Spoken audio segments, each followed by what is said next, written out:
শারদীয় দুর্গোৎসবকে ঘিরে বাদ্যযন্ত্র তৈরি আর মেরামতে ব্যস্ত কিশোরগঞ্জের করিমগঞ্জ উপজেলার নিয়ামতপুর ঋষিপল্লীর বাদ্যযন্ত্র তৈরির কারিগররা। তেমনই একজন সুবল ঋষি দাস বাবার কাছ থেকে শিখে ১৫ বছর বয়স থেকে তৈরি করছেন ঢাক, ঢোল, তবলা, খোল, বাঁশি সহ বিভিন্ন বাদ্যযন্ত্র। তার কাছ থেকে কাজ শিখেই এ পেশায় যুক্ত হয়েছেন তার পরিবারের আরও কয়েকজন সদস্য।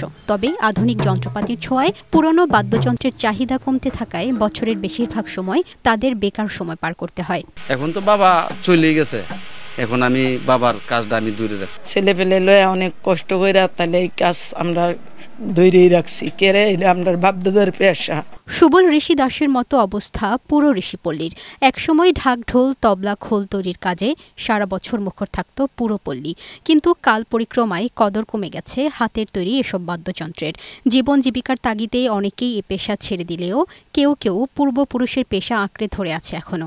আমি করতেছি, হ্যাঁ, আমার ছেলেরাও করতেছে, এভাবে আমরা এই যাবজ্জীবনটা চলতেছে আর কি। তবে ঋষিপল্লীর বাদ্যযন্ত্রের কারিগরদের জীবনমান উন্নয়ন ও আর্থিক সহযোগিতার মাধ্যমে এ পেশাকে টিকিয়ে রাখতে বিভিন্ন উদ্যোগ নেওয়া হয়েছে বলে জানিয়েছেন জেলা সমাজসেবা কার্যালয়ের এই কর্মকর্তা। তাদের যে শিক্ষা প্রশিক্ষণ, তাদের পেশাটা যাতে টিকিয়ে রাখতে পারে, তারপরে তাদের জন্য ভাতার ব্যবস্থা করা হয়েছে, তাদের ছেলে মেয়েদের জন্য শিক্ষা উপবৃত্তির ব্যবস্থা করা হয়েছে, তাদের জন্য ক্ষুদ্র ঋণ, সুদমুক্ত ক্ষুদ্র ঋণের ব্যবস্থা আছে।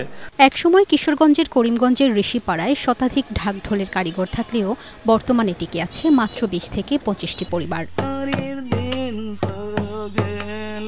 ডেস্ক রিপোর্ট, বৈশাখী সংবাদ।